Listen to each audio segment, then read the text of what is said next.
fancy meeting you here. A couple of hours had gone by and Daniel felt good enough to move.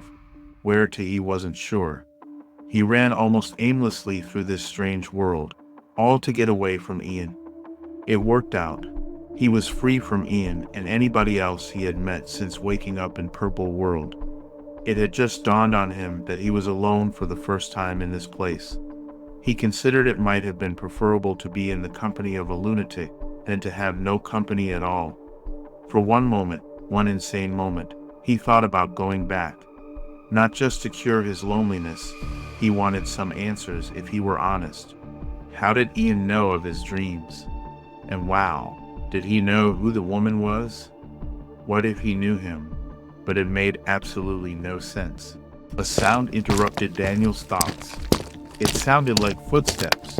Someone is coming? Was it Ian? Perplexed, Daniel wasn't sure what he was going to do. Obviously, he wanted answers, but not on Ian's terms. Maybe he could see them conversing when he calmed down, but it was time to hide right now. Daniel spotted a cluster of large rocks nearby, or more accurately a monumental-sized quartz. The large crystal-like mineral was more than enough to hide himself. Behind this rock would be sufficient. Daniel ducked down just in time before Ian entered the cavern. He could hear him breathing heavily.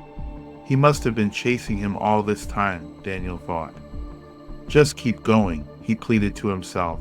But when he heard Ian shift around, he feared he might have left some clue that he was nearby and stopped to find him. A fight was not really what he wanted, but if he was left with no choice then. "Where am I?" Ian said, except it didn't sound like Ian. In fact, Daniel was almost sure that the voice didn't belong to Ian, and it sounded robotic. Bass, this is Echo 1 repeat. This is Echo 1 come in. Daniel heard. Who is this? Daniel peeked out from the rock he was hiding from, but what he saw was not what he had expected. Standing only a few feet from him was, as best as he could describe it, an astronaut. Whoever they were wearing a white bulky suit, seemingly the same color as what he was wearing, but this had the added computer components along the body, complete with a helmet that reminded Daniel of a fishbowl. Perhaps it was against his better judgment, but Daniel was too curious and decided to step out. "Hello?" Daniel said, trying to conceal his nerves. The astronaut jumped back. He was oblivious that Daniel was even there, let alone looking for him. "Who are you?" Daniel started to ask, but before Daniel could finish, Subject 2. The mysterious stranger replied, "Subject 2." Daniel only grew more confused. For a brief moment, Daniel thought maybe this was one of the members of Ian's group who had disappeared and returned in disguise. It made little sense, and he realized it was ridiculous thinking about it more. Not only was this not one of the men he had met earlier, but from what he could tell, it may not have been a man in that suit. It was hard to tell as the voice was slightly robotic sounding. "What did you just call me?" Daniel demanded, but the astronaut didn't respond, only grunted in frustration as they looked at a device attached to their arm. "No, this is unacceptable. What's my position?" "Grid 4, Section 2? The strange figure said while gesturing over the display screen, not looking in Daniel's direction. Daniel took the chance to step closer but slowly. This was noticed by the strange astronaut, to which they immediately looked at Daniel. Daniel froze as if he had been caught doing something wrong or dangerous. That's when Daniel could see the figure a little better. A small light inside the helmet illuminated a young woman's face. Their eyes met, and for a moment, Daniel thought he would get a proper greeting this time.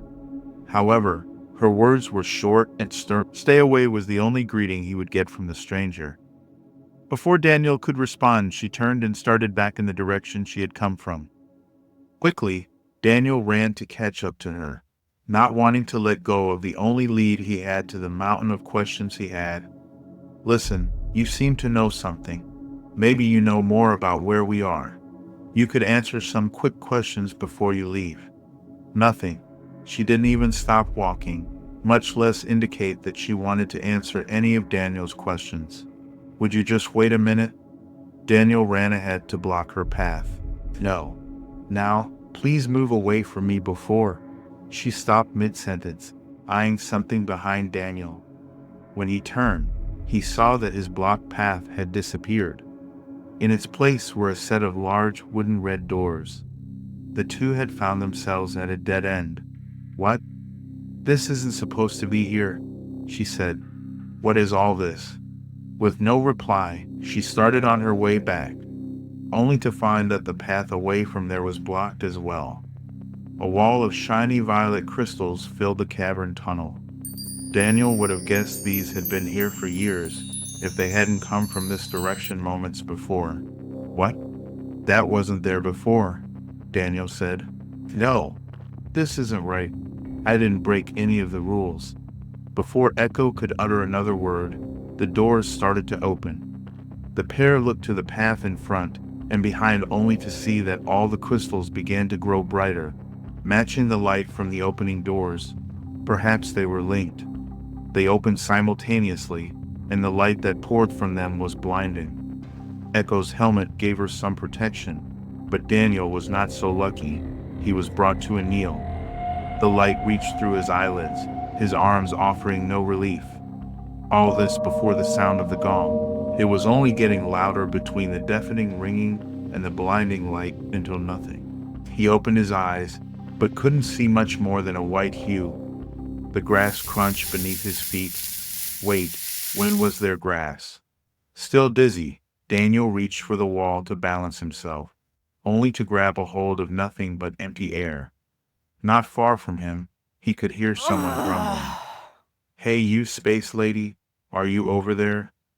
Why did you call me that? Echo asked. Well, I figured it just fits. Plus, it's not like I know your name. That would have been the opportunity to tell me, you know? Otherwise, it's going to be Space Lady for the foreseeable future.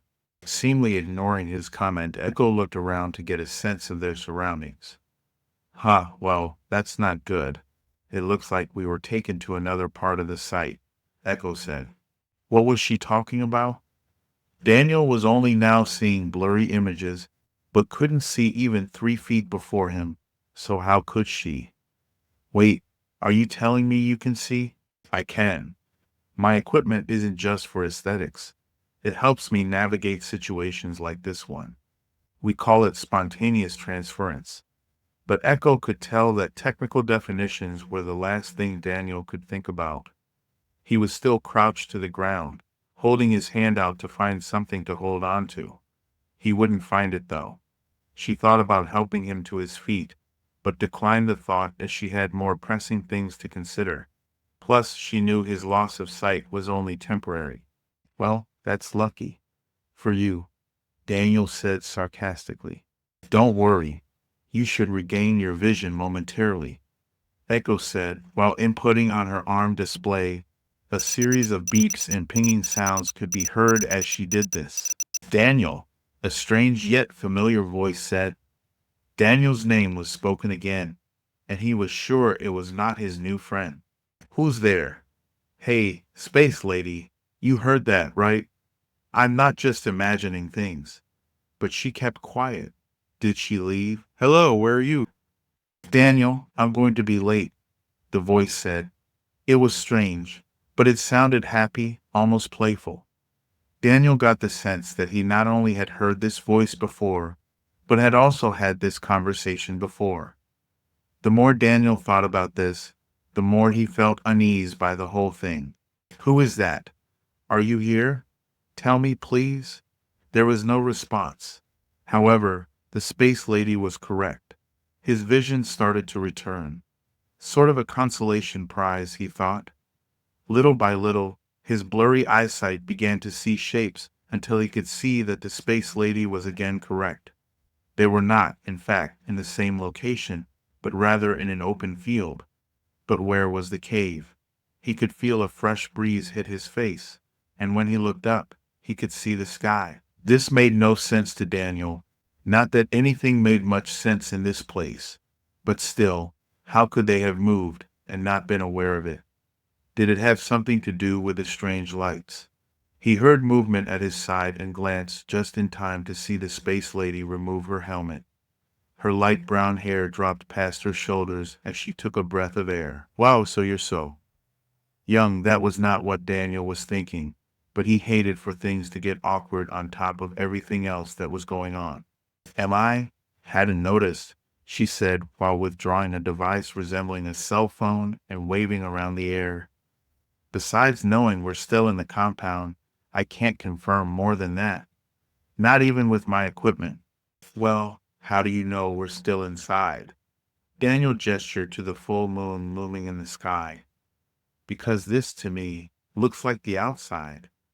I know it looks that way, but trust me, we are still inside this thing. She stayed focused on her handheld, all business, and never turned to look at Daniel. Not even when she spoke to him again. Echo, that's what you can call me. Well, that's an interesting choice. He wasn't sure what surprised him more, the name or the fact that she chose now to reveal it to him. Okay, so Echo. Your parents must have really wanted you to have a unique experience at school, Daniel said with a bit of a chuckle. It's obviously not my real name, but it's the one I was given when I agreed to work with the doctor, Echo said, still focusing on the handheld. You mean Dr. Ranger? Wait, did he just remember that? With a raised eyebrow, Echo nodded. Yes, that's right. So you retained some memories, or did you just remember that one detail? This time, she gave Daniel a bit more attention, as he just piqued her curiosity. I'm not sure. Some things are starting to come back now, but not everything. Please, if you know something about me, and I know you do, please just tell me. For a while, there was nothing.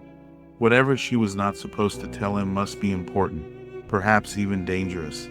But the fact that she was waiting gave Daniel some hope that she would tell him the truth. That was what he was hoping for, at least. He had no leverage to play here.